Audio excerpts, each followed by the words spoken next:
Greetings, Commanders, and glory to mankind.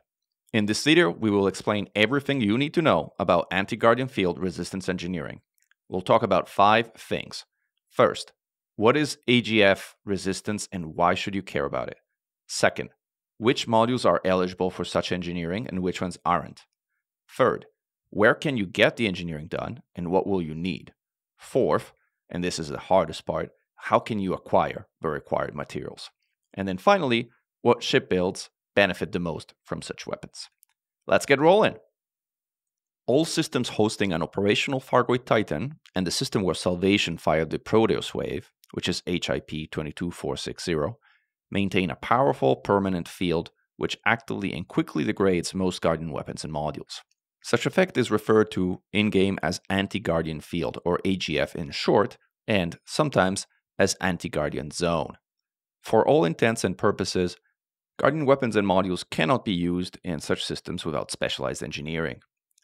Furthermore, Thargoid Glaive Hunters and Thargoid Orthrus Interceptors can employ anti-Guardian fields as a temporary special attack wherever they spawn, that is, in anti-Xeno combat zones, at Thargoid Spire sites, and in certain scenarios within Thargoid Occupied and Thargoid Alert state systems.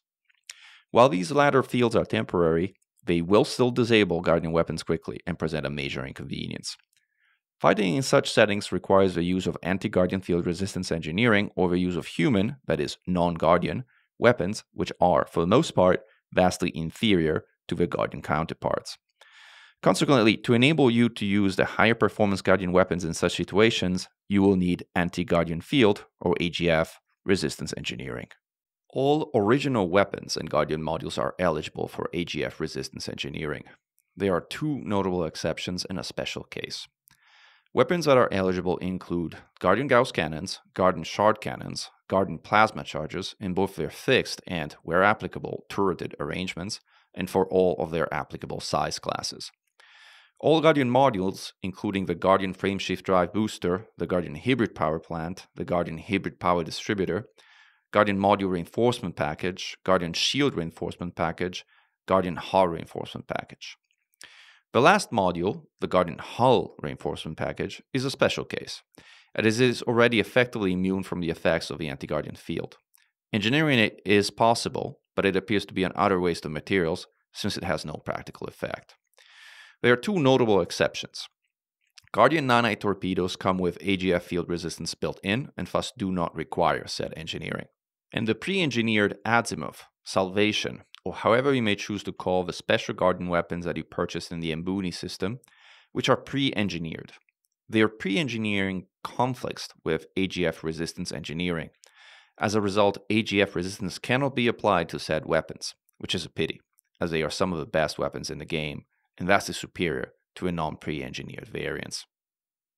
Ramta is the engineer which performs AGF resistance engineering.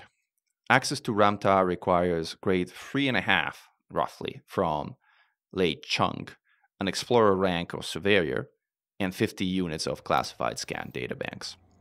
The first 2 requirements can be bypassed by bringing him an unclassified relic, which is something that you can make yourself, or you can have a friendly commander lend you one in case you want to skip that step as well, which I personally wouldn't recommend because making an unclassified relic is quite the experience, but to each their own. Ramta is found at Phoenix Base in the Mean system.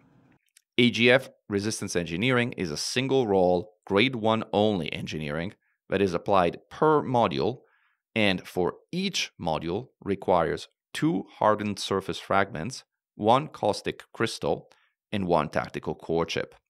You will also, of course, need to bring him the weapons or modules you want to engineer.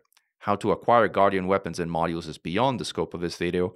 If you need that information, we encourage you to view Exigeous videos linked below.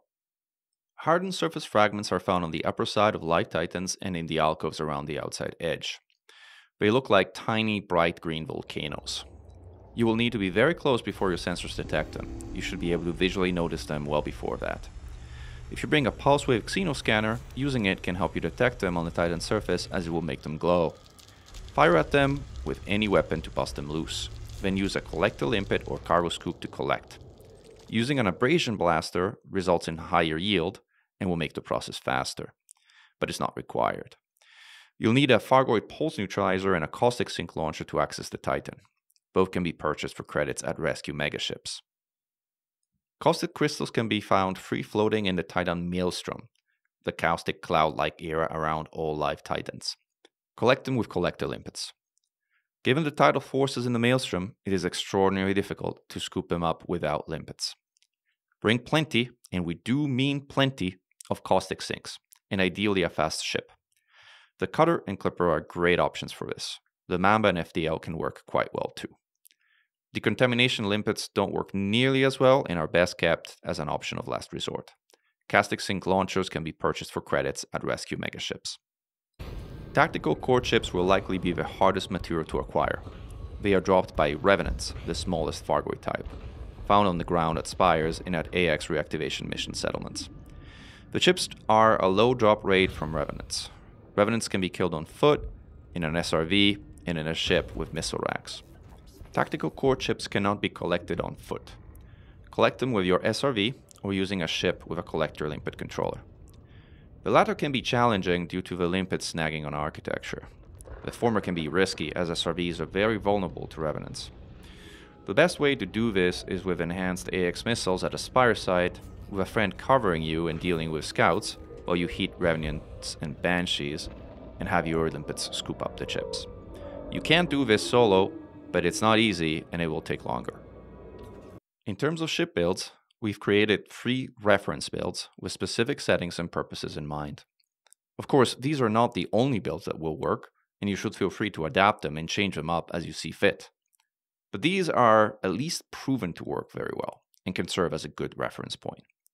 For Titan space combat and thermal core damage, we recommend the shard-based Old Shards crate. Note that we deliberately use the Crate Mark II instead of a Titan Mark II here, as the former is a sturdier and more reliable platform for large shards and active combat.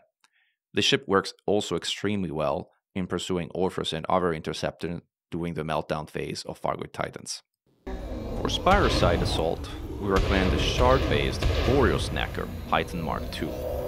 This build is quite capable of soloing Orphoses of Spires, although like everything at Spires, it will work even better in a group. For anti-Xeno combat zones with repair and rearm facilities available, such as planetary ports and spaceports under invasion, the Gauss-based Cytochali is a fantastic option. Note that you can replace Cytoscramblers with beam lasers if you don't have that power play module. You can also quickly adapt the ship with repairs and make it a very capable space anti-combat zone and solo fighter. All these reference builds are linked in the video description below. Also note, we made no reference build with the old plasma chargers.